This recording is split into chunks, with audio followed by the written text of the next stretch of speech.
ان کی والدہ ماجدہ حضرت ام الخیر فاطمہ ثانی ہو، اور جن کی تربیت اور پرورش کرنے والے ان کے نانا جان حضرت عبداللہ صومعی رحمت اللہ تعالی علیہ ہوں، تو اتنی عظیم تربیت کا ہمیں پرورش پانے والے یقیناً پیرے پیرا میرے میرا سیدنا شیخ عبد القادر جیلانی یعنی غوث اعظم ہی ہوں گے۔ اور اسی تربیت اور اسی پرورش کا یہ اثر تھا کہ سرکار غوث پاک رضی اللہ تعالی عنہم کبھی بچوں کے ساتھ نہیں کھیلا کرتے تھے، اور ہمیشہ آپ صاف و شفاف رہا کرتے تھے، ہمیشہ آپ مؤدب رہا کرتے تھے، اور آپ کی والدہ ماجدہ آپ کی تربیت اور پرورش کا پورا خیال رکھا کرتی تھی۔ حضرات وہ اوصاف جو انسان کی زندگی کی پوری زندگی کے ضامن ہوا کرتے ہیں وہ یقیناً ماؤں کے ہی پیدا کیے ہوئے ہوا کرتے ہیں۔ اس لیے کہ کسی دانشور نے کیا ہی خوب کہا ہے کہ مرد کی تعلیم مرد تک رہ جاتی ہے، لیکن ماں کی تعلیم وہ تعلیم ہے جو ایک نسل کے مترادف ہوا کرتی ہے۔ ان شگفتہ پودوں کی ذمہ داری کی آبیاری کی ذمہ داری پروردگار عالم نے ماؤں کے سپرد فرمائی ہے۔ جو مائیں اپنے بچوں کی صحیح تربیت اور صحیح پرورش کیا کرتی ہیں ان کے بچے آگے چل کے قوم کا سرمایہ بنتے ہوئے نظر آتے ہیں، قوم کا سردار بنتے ہوئے نظر آتے ہیں۔ میرے پیارے سنی مسلمانوں، اب مجھے کہہ لینے دیا جائے کہ جب ماں ہوتی ہے ہاجرہ تو بیٹا ہوتا ہے ذبیح اللہ، جب ماں ہوتی ہے مریم تو بیٹا ہوتا ہے روح اللہ، جب ماں ہوتی ہے آمنہ تو بیٹا ہوتا ہے رسول اللہ، اور جب ماں ہوتی ہے فاطمہ تو بیٹا ہوتا ہے شہید اعظم، اور جب ماں ہوتی ہے ام الخیر فاطمہ تو بیٹا ہوتا ہے غوث اعظم۔ سبحان اللہ، نعرہ تکبیر، نعرہ تکبیر، نعرہ غوثیت، نعرہ غوثیت، مسلک اعلی حضرت، مسلک اعلی حضرت، سرزمین دھونا گوٹیا، سرزمین دھونا گوٹیا، نعرہ تکبیر، نعرہ رسالت۔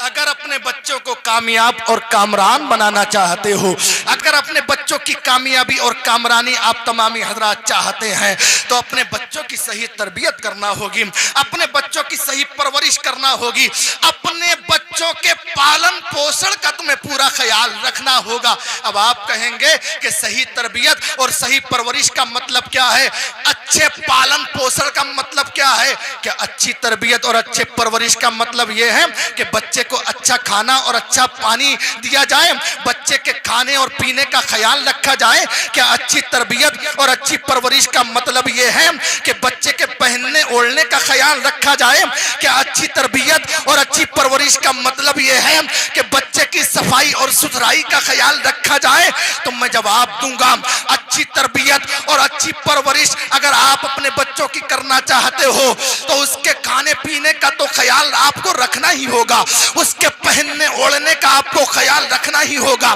اس کی صفائی اور ستھرائی کا آپ کو خیال رکھنا ہی ہوگا، لیکن اس کے ساتھ ساتھ آپ کو اس بات کا بھی خیال رکھنا ہوگا کہ آپ نے اپنے بچے کا داخلہ جس اسکول میں کرایا ہے، آپ نے اپنے بچے کا داخلہ جس مدرسے میں کرایا ہے، آپ کو دیکھنا ہوگا کہ ہمارا بچہ روزانہ اسکول میں پڑھنے جا بھی رہا ہے یا نہیں جا رہا ہے، ہمارا بچہ روزانہ مدرسے میں داخل ہو بھی رہا ہے یا نہیں ہو رہا ہے۔ آپ کو اسکول کے ٹیچر سے پوچھنا ہوگا، آپ کو مدرسے کے استاد سے پوچھنا ہوگا کیا آج ہمارا بچہ پڑھنے کے لیے مدرسے میں داخل ہوا بھی تھا یا نہیں ہوا تھا، کیا ہمارا بچہ پڑھنے کے لیے اسکول میں حاضر ہوا بھی تھا یا نہیں ہوا تھا۔ آپ کو اس بات کا خیال رکھنا ہوگا کہ ہمارا بچہ کہاں جاتا ہے، ہمارا بچہ کن سے ملتا ہے، ہمارا بچہ کن لوگوں سے دوستی رکھتا ہے،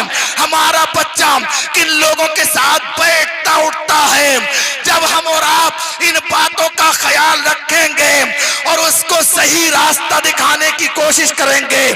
اس کو صحیح راستے پہ چلانے کی کوشش کریں گے تو انشاءاللہ ہمارا بچہ اگر غوث اعظم نہ بن سکا تو غوث اعظم کا غلام ضرور بن جائے گا۔ سبحان اللہ، نعرہ تکبیر، نعرہ رسالت نعرے غوثیت عشق محبت عشق محبت عشق محبت عشق محبت نعرے تکبیر نعرے رسالت